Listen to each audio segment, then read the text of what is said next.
Oh, okay, it looks like we're due to do one of our hourly rounds. Really important with your hourly intradialytic assessment and rounds that you physically get up out of the chair. You're going to go to the bedside and we're going to complete a round right now. I'll demonstrate. So it's required that at minimum the patients be rounded on hourly. And I will just reiterate that the hourly round needs to be done physically at the bedside. So the reason that we do our intradialytic assessment and our hourly rounds is to be sure that we're monitoring for patient safety consistently. It's also really important so that we can, again, monitor to act proactively instead of reactive to any intradialytic complication.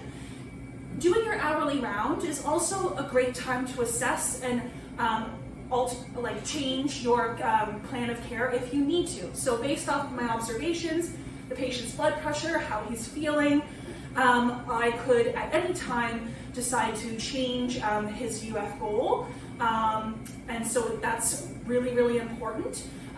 Remember that when you're doing hourly rounds, you're doing them maybe not only on your patients, but your coworkers' patients as well. So if you observe in your findings something that you think needs to be acted on, that's a time that you can also consult with your with the primary nurse or your coworker, again, to change the plan of care, because that can, again, be done at any time during the course of treatment. So while I'm here at the bedside, if the patient is awake, I'm just going to say, how are you doing, Eric? Are you feeling well? Yes. Okay, good. Obviously the patient's his color looks good, he's able to articulate himself, he doesn't have any physical complaints at this point. I'm also going to observe the access. This is also a great time using no-touch technique to go ahead and do a tug test to ensure that the lines are still secure. The lines are still secure to the lumens.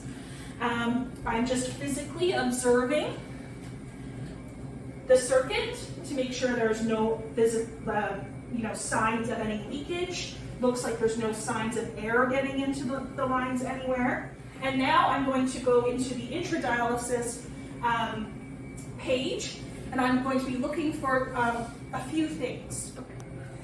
So here we're on the intradialysis screen, and what we're going to do is we're going to observe the blood pressures and the trending of the blood pressures. We are going to observe pulse. We are looking to see that the venous pressure and the arterial pressures are appropriate and within safe limits. We can see that the QB, or the blood flow rate, is still at 300, and there doesn't seem to be any major issues in terms of alarms.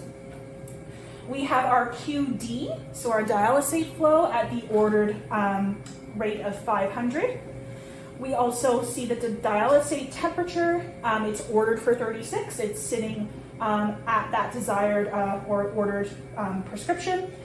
Ultrafiltration rate remains the same, and we can see that ultrafiltration is happening. Our UF numbers are going up as the treatment commences.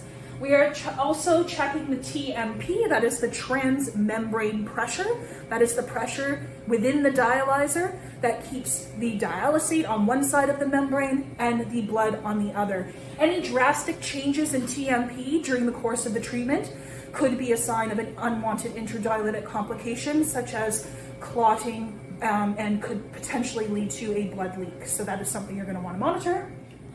Now I'm just going to come over to the machine screen, and I'm just going to observe the recirculation number. I'm going to use this as a loose guide to let me know, or for me to consider if recirculation is an issue for this patient. So if the number seems high, remember our target for recirculation is 20% or less.